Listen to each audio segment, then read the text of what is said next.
If you're looking for a plug-in hybrid SUV, your options are seemingly endless. However, if you want that plug-in hybrid SUV to have 7 seats and be all-wheel drive, that narrows options down quite a bit more, meaning the Kia Sorento may be the perfect car for you.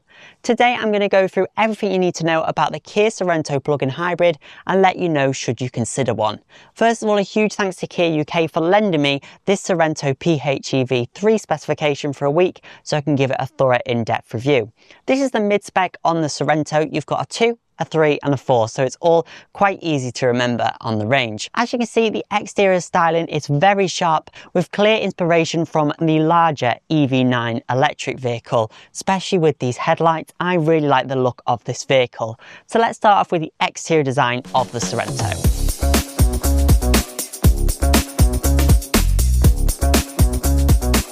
To the front, the Sorento's got a very chunky square front end, which I think looks excellent. You've got this big large grille, which looks nice too, and the Kia badge moved up onto the bonnet. This is a facelift, and I think it looks really good. It's a lot more friendly in my opinion, and just a bit more unique than it was before. A big difference what a facelift makes to the look of a vehicle. I also like these new headlights with the 4-dot LED lighting signature on 3 and 4 models, which looks really nice. Obviously you've got the front sensors, and on 3 and 4 spec you get 360-degree parking cameras. On the standard model you do get front and rear sensors and a rear camera as well. Quite a big vehicle, so all those things definitely help. It's got a turning circle of 11.6 meters, so it actually surprisingly isn't too hard to maneuver around. Certain times it can be difficult because it's a long vehicle. You've got the little air curtain to help the aerodynamics as well, which is really nice, and I really like this chrome down here as well. I think it looks really classy. So yeah, it's just more of a friendly, appealing look, I think, than the pre-facelift. To the side, you can really see the sheer size of the Sorento. It just goes on and on and on and on and on. It's over 4.8 meters long, which makes sense as it is a family 7-seater SUV after all. From this angle, you can see why it's very popular in the US and Canada as well, being quite a large vehicle. However, they actually class this as a compact to mid-size SUV, whereas in the UK, this would be in the larger category. I like the design of the side. It's quite simple. I especially like these new lights which jut out a bit more, inspired by the EV9, so they carry that line through. It looks really, really nice. You got the rear tinted windows on 3 and 4 specifications, and I really love this little shark fin detail which we saw when it first arrived. This satin chrome is very classy too. You've got the fuel flap on this side and the charger flap on the other side. Not much to change at the side from pre-facelift, just a slight tweak to the front end mostly, and more so the interior. It just looks quite good from the side angle. I definitely prefer the exterior design of the Sorento to the Mazda CX-80. I like this boxy, chunky look. The rear of the Sorento has remained largely unchanged, but it looks really good. I really always love these taillights. It's also a nice change that the indicators are integrated up here rather than being really low down like on other Kia models. So you can see their indicators are very bold. I'm not sure why they didn't put them on the outer one. That would make more sense. What about colours on the Kia Sorento? Well, there's 6 different to choose from regardless of the engine and trim, which is excellent to see from Kia. On the Sportage it's a little bit more complicated with different trims having different colours, but it's quite simple on the Sorento. As standard it comes in the mineral blue metallic, which I think arguably is the best colour on the vehicle. It really stands out. It's quite nice to see a fun colour as standard. We've seen a few brands start to do that, such as Peugeot with their Obsession Blue. Optional paintworks are £700, all of them. This is the volcanic sand, which is new for the facelift. I quite like it. It's kind of a dark grey with a warm hint to it, so it's got kind of a browny beige look, which is quite nice, and it's just something a little bit different. If you do want just a normal grey though, you do have the Interstellar Grey, which is slightly darker and less warm. You've also got Cityscape Green, which is that newer Kia colour, which is that kind of leafy green colour. I'm not a massive fan of that. It's a little bit too olivey. Definitely something a little bit different. You've also got White Pearl, and last but not least you've got the Midnight Black. So plenty of different colour options there on the Kia Sorento, depending on what your taste is. My favourite definitely being the mineral blue. And moving on to alloys available on the Kia Sorento. Starting from the standard 2 diesel, you get these 17-inch silver alloy wheels, which look okay but a little bit small for the car. They don't look the most modern either. Going up to the 3 specification diesel, you get these 2-tone 19-inch diamond cut alloy wheels with this very sharp blade-like look, which do look quite nice. And then going up to the 4 specification diesel, you get the 20-inch diamond cut alloys, which are my favourite on the car, and surprisingly might actually be the ones that make the car ride best, but more on that in the driving section. But I think they look really good, so it's a shame they're not available on the plug-in hybrid. Going up to the hybrid, the 2-spec comes with these two-tone diamond cut 17-inch alloy wheels, which do look okay, and then going up to 3 and 4-spec you get these alloy wheels again. Then plug-in hybrid, very easy to go through. As standard from 2, 3 and 4, you get these 19-inch two-tone diamond cut alloy wheels. As I say, I do quite like how they look. I think I would have liked to see 20 inches definitely be added to the plug-in hybrid vehicle, but of course they will eat into a bit of that battery range and reduce your fuel economy as well. You can see there the sidewall is very chunky even on a 19-inch, and you've got a lot of ground clearance too, so that's really helpful. Of course it's all-wheel drive as standard, the Sorento, no matter the powertrain you go for. As you can see, they're wrapped in Continental Premium Contact 6 tyres, so grip is fantastic, and as the electric motor isn't particularly powerful either, it just has a nice smooth takeoff, and I've never had any issues with grip, so that's excellent. If you are in a colder climate or somewhere where it does get snowy and icy, this could definitely be a plug-in hybrid to consider, as rivals like the Honda CR-V and the Volkswagen Tayron plug-in hybrid are both front-wheel drive only.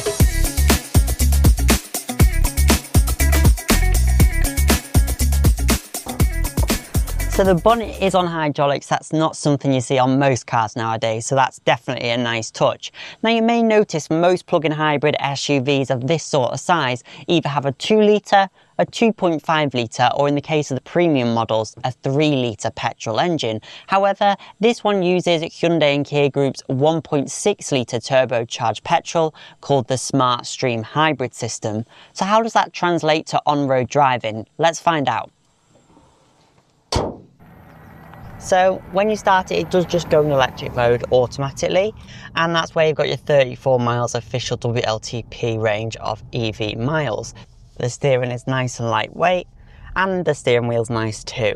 You could hear that little zoop tube. So we're in electric mode now, but it actually still uses the 6-speed automatic transmission. So it's still changing gear in electric, which is quite interesting, but this is really smooth transmissions. There we go, felt it again, which to be honest, you get used to that quite quickly, and it means the experience, whether you're in hybrid mode or using the engine or just the electric, is quite seamless and quite similar how it feels when you're driving it, which is nice. So if you drive it lightly, it will just stay in EV mode when you've got it in EV, but as it's only got a 90 brake horsepower electric motor, it does kick in the engine if you do need more power. So if I put my foot down now, there you go, the engine kicks in. So this PHEV powertrain is pretty clever. You've got a 1.6 litre turbocharged petrol, and then you've got an electric motor providing 90 brake horsepower. So it's not very powerful, the electric motor, compared to other brands, but it's good enough just to let the car run in electric mode most of the time. Up to about 45 miles an hour it'll do it, even higher than that, but when you do need that instant acceleration, your petrol engine does always kick in. Your combined brake horsepower is 245, but generally it can be in that EV mode quite a lot of the time. You've got plenty of torque as well, combined 367 newton meters of torque, and this will get you from 0 to 62 in 8.8 seconds, which for a big over 2-ton SUV isn't too bad, and it feels nippy enough, definitely. The pre-facelift got to this figure in 8.4 seconds as it had a little bit more power, so they've tweaked it slightly, which I'm guessing is for efficiency. However, it does have more torque than before, where it had 350 newton meters, we've now got 367. There's a few different hybrid modes. You've got EV, which it just sets itself on when you start the vehicle. You've got hybrid modes, which is what I've been leaving it in most of the time, and you've got automatic mode. It's currently just in the EV mode. I'm just letting it run off its electric battery, where you've got your 34 miles range, which doesn't sound that impressive in this day and age where there's SUVs with 80 plus EV miles, but it's not too bad. It means your battery is smaller, so you can regen a lot of that energy back into that smaller battery quite quickly. Charging the Kia Sorento plug-in hybrid is pretty easy. The charge port is at the driver's side rear, which I think is the best placement for the vehicle, but not everyone's a big fan in case you need to open the boot, but you can do that, get everything out and then charge the vehicle. You can charge it on a 7 kilowatt wall box, but it only accepts 3.3 kilowatts. That means a 10 to 100% charge takes just under 3.5 hours, and you can just plug it into a 3-pin plug where it'll take under 6 hours to fully charge, which isn't too bad at all. So if you do go for the Sorento plug-in hybrid, you don't really even have to invest in a wall box. You could just use a 3-pin plug and fully charge it overnight. Under 6 hours is perfectly fine. So it's just a normal type AC charger. It doesn't have fast charging, however that doesn't really make sense on a plug-in hybrid because it doesn't really make financial sense to plug it in at services, at public charging, etc. You're cheaper just using the petrol engine then if you do run out of electricity. Obviously, a bigger battery would make this even heavier as well, but we'll talk a little bit about the handling in a minute. I'm getting up to higher speeds now. You can hear as soon as I want to go up to the higher speeds, the petrol engine does kick in, and it's really got a nippy acceleration. We're up to 70 now, which is really great. Obviously it does sound a little bit hoarse when you really do push it, but it has to work quite hard to push this massive hunk of metal, so I understand that. But as soon as it can, it'll go back into electric mode as it has now. You do have your paddles for regen, and in sport mode you can control the 6-speed automatic transmission with these. What's quite interesting as well is if you fully charge the plug-in hybrid battery and you try and regen, it doesn't normally let you when you're fully charged because you've fully charged the battery. It can't take any more in. That's the same with quite a lot of plug-in hybrids. It's nice to have regen as well. I really like that, and it's something I miss when I just drive traditional automatic petrol or diesel vehicles. Of course you can use the paddle shift and get some engine braking, but I really do like having that regen on the vehicle. Also, something I really like is even on the highest setting of regen, the accelerator pedal remains the same weight, which you can't say about the Kia EVs, because on the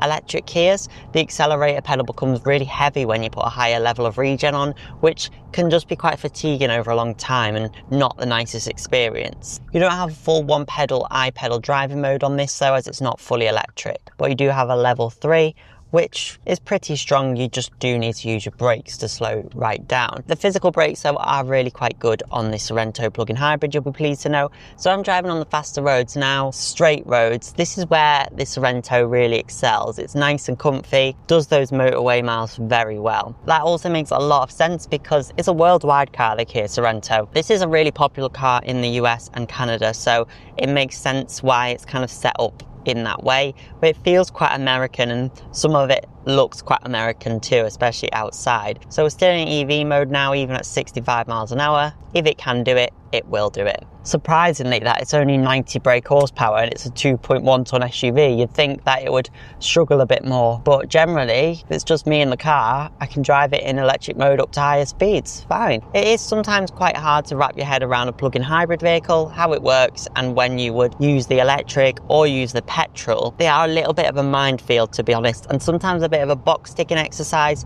for company car drivers, etc. But I think the Sorento plug-in hybrid does make quite a bit of sense. Using it for a week, it's kind of got my head around it a bit more.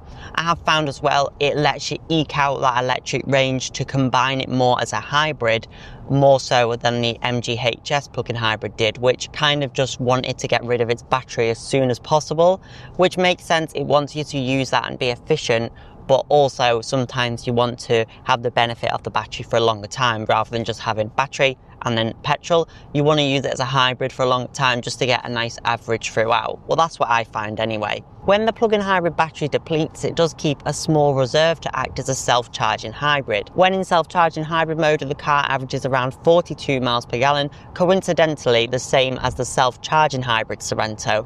The self-charging hybrid Sorento is quite a bit cheaper, so it might be something worth considering. And if you get a plug-in hybrid, 100% plug it in. Using this as a hybrid, you can average about 50 miles per gallon, which isn't too bad at all. That's having some plug-in range and using the petrol engine, especially at the faster speeds. If you do use it around town, you can use a lot of the time just that electric, and you can use a tiny bit of the petrol engine, and around town you average crazy figures like 200, 300 miles per gallon, which is really good. Very chilled around town speeds. If you do want the speed limit to turn off, so if I go 31, it should start pinging at me.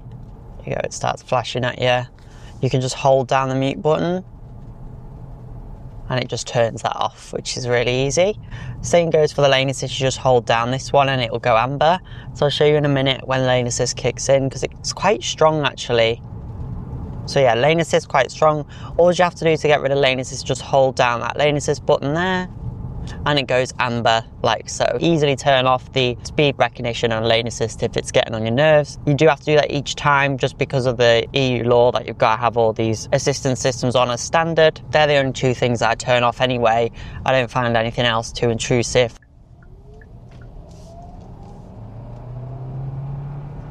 I honestly quite like the grunty engine though, it's quite satisfying. You've got the blind spot camera as well in the dial, which makes a lot of sense instead of on the screen. I don't really understand when manufacturers put that view on the screen. The odd rattle is a bit annoying, especially this center console section here, but it seems to be better when you shut that. That seems to kind of help it. It's still making the noise. You don't actually hear that at all with the speakers on. So the first day I had it, I was not filming.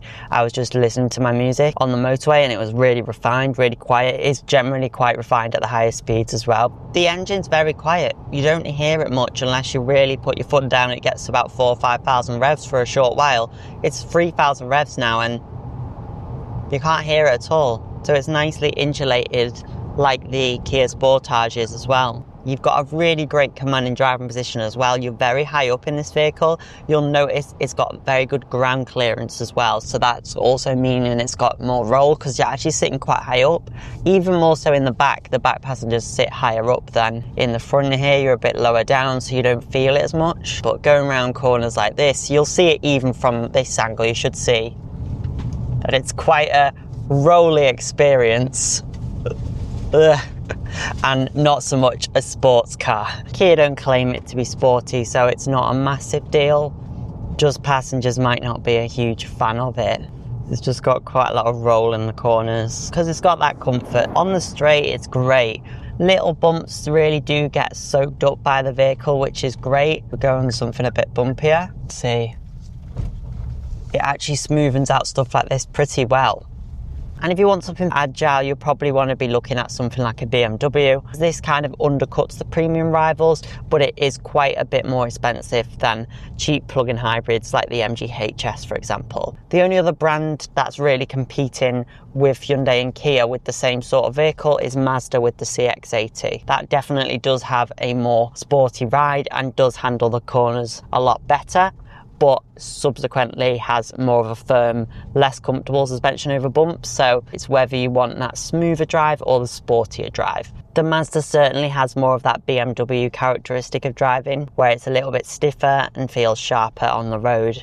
Slightly heavier steering, etc., which is nice, engaging, but not quite as comfortable as this car. I'll show you my trip computer in a moment, which tells you all the trips and what miles per gallon you got, which is actually really useful and very helpful for my videos. So thanks for that feature, Kia, because I can actually show what I've averaged, and I'll tell you a little bit about whether that was on electric or hybrid, or that was when the battery had run out. Today's the 17th, so these are all of today's journeys. So 34 miles, 59.9 miles per gallon, 1 mile, 408 miles per gallon, 15 miles, 94.7 miles per gallon, and 7 miles, 32.9 miles per gallon. So obviously the battery's pretty much run out by then, and it was self-charging, more fast acceleration. You can get really good miles per gallon on it actually. You can see my full trip, I've done 266 miles in this car this week, and I've averaged 58.8 miles per gallon. That's a mixture of being on hybrid, being on the empty battery, mostly using the engine, and also using fully electric mode. So that's not too bad at all. That's pretty good actually.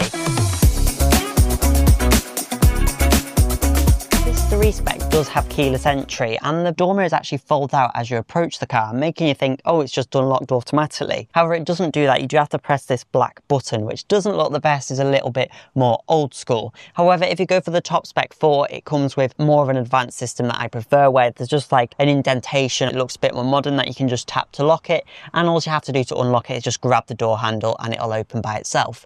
Another nice feature on the 4 is the remote smart parking assist, which means you can use the key fob to move the car forwards and backwards in and out of a space.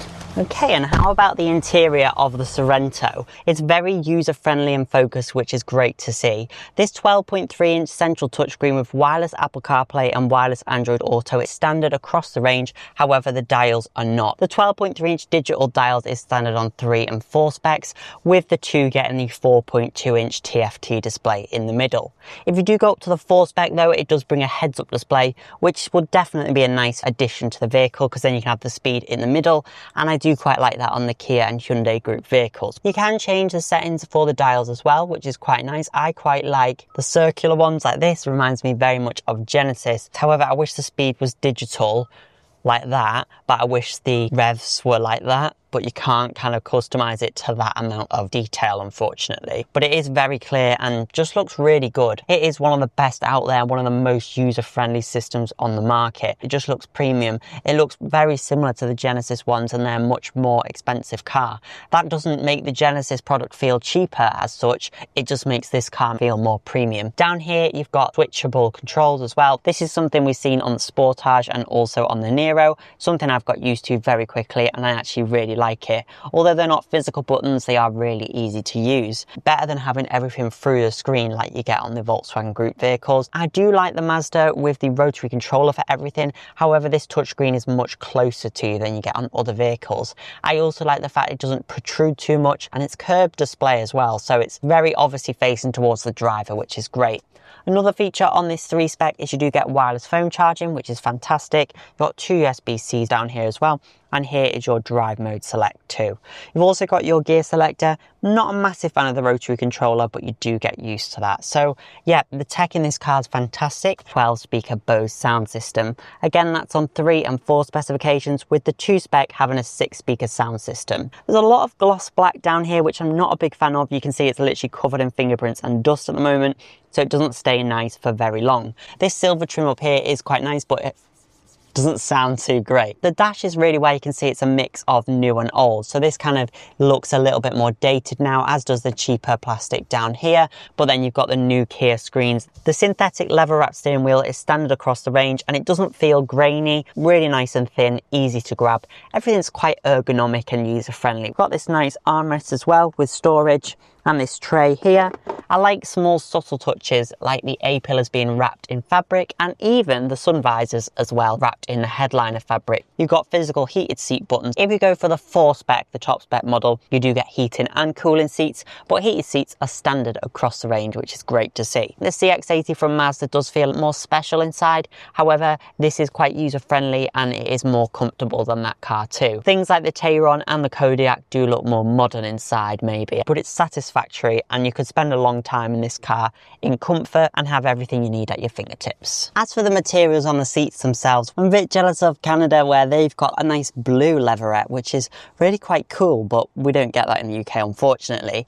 On the 2 spec as standard, it comes in cloth and synthetic leather combination seats, which do look very comfortable but don't look the most premium. Going up to the 3 spec, you get these black leather seats. They are real leather, but there is some parts which will be synthetic leather, so it does feel quite good quality. They are comfortable, they're more to the firmer side, so similar to a Mazda seat. However, the base does give you more support than on the Mazda, which is great to see. So they're not too bad for me, but you might like something a bit more supple. If that's the case, go up to the 4 specification, you get the full black Napa leather seats, which is a softer, higher grade leather. Also on the 4 spec, you get an underleg extendable adjustment, so that's going to give you further support for longer journeys. On this 3 spec, you do get the electronically adjustable seats, which is really nice, and you've also got the buttons at the side of here to control the passenger seat as well, which is quite cool. They do feel premium, and they're definitely a step up from Kia materials used in the past. On this 3 spec, you've got the electric seats even for the passenger, and you've also got height adjustment. Take notes, Honda. I will say, comparing it to the CR-V, I think the CR-V's cabin does feel a little bit more upmarket, but I prefer the screen setup in this Kia for sure. And on the driver's seat, you have more adjustment. You've got 2-way adjustable lumbar support. So as you can see, you've got the smart electric tailgate on 3 and 4 specification. You've actually got quite a large boot, and also your rear 2 seats back here. What's really nice is that you can have the parcel shelf down here when you want the 7 seats, and there's actually indents for it to go in, because these can be quite difficult because they're springed on each end and then you need to put them in each side. I know on the Tiguan Allspace they were really difficult to kind of pull out, and it was a bit more of a chunky, heavier load cover, whereas this is much better. So it has its space to live when you've got the 7 seats or 6 seats in place, which is excellent. Easy to grab the seats as well and just lift them up like so, and you can just easily pull that tag to fold them back down. Boot space itself is not the biggest in the class. On the diesel you get 616 litres of space, the hybrid 608 and the plug-in hybrid 604 litres. So on paper it doesn't sound like the biggest, but in reality it's quite big, and that's with the seats all the way slid back. That's not bad. It is bigger than the 563 litres you get on the Audi Q7 plug-in hybrid, but it's not quite as big as the 705 litres that you get on the Volkswagen Tayron plug-in hybrid. However, that car's not all-wheel drive. When you have all 7 seats in place, Kia claim you've only got 175 litres, which isn't that much space to kind of have to cram things in between you. But if there's 6 of you, that actually leaves quite a decent amount of room. And something that I was actually quite surprised to see is that you get a spare wheel mounted on the chassis, which is actually really great news for an all-wheel drive vehicle. That's quite nice. If you do live off the beaten track, it's great to have a spare wheel with the vehicle. It's not under the boot floor, but it's in an even better place, arguably. Another nice thing about it is this is not visible from the rear, so you can see, you can't even see that rear tyre even a little bit lower down. You have to be very low down to see it, which is nice. Unlike Land Rovers, which quite often have quite an ugly looking spare wheel, which is very obvious, this is more subtle. A little bit of a surprise, a little bit of space here just for your jack and your towing eye for the vehicle. Your 12-volt battery lives just there, which I prefer it to be under the bonnet. To be fair, it can cause a bit of confusion. However, it's not too difficult to access, as I found in other vehicles like Land Rovers and Toyotas, they can be a bit more faffy, whereas that's just a simple plastic cover to open that. So not a massive amount of underfloor storage, but you do have that spare wheel underneath the chassis, which is good to see. So of course, rear space is also going to be very important in a family SUV, and you get quite a lot of it in the Sorento with this long chassis. I'm about 5'8", this is my driving position. I've got loads of knee room, and headroom's not too bad either. It's nice and bright and airy in here thanks to the light headlining. On the 4-spec you do get a dark headlining, but that does come with the panoramic roof. Back here you've got quite a lot of features. You've got the vents which feed through the climate from the front, which is nice. We've got a USB-C point on the back of each seat. You've also got controls for this seat here. You've got a net pocket and a normal leather pocket there, so you've got plenty of storage. Heated outer seats with 2 levels, a cup holder here as well, and even this sun blind. So that's much nicer than the tacky ones that you have to stick on. That just keeps it nice and clean and out the way, and it actually blocks a lot of the light out, so that's really great to see. Bose sound system continued throughout on 3 and 4 specs. You've got some nicer materials back here as well. They kind of continue from the front, so it still feels nice and plush. Your armrest, that's very Volkswagen-like, and you've got the cup holders in there, nice and comfortable, so I like that.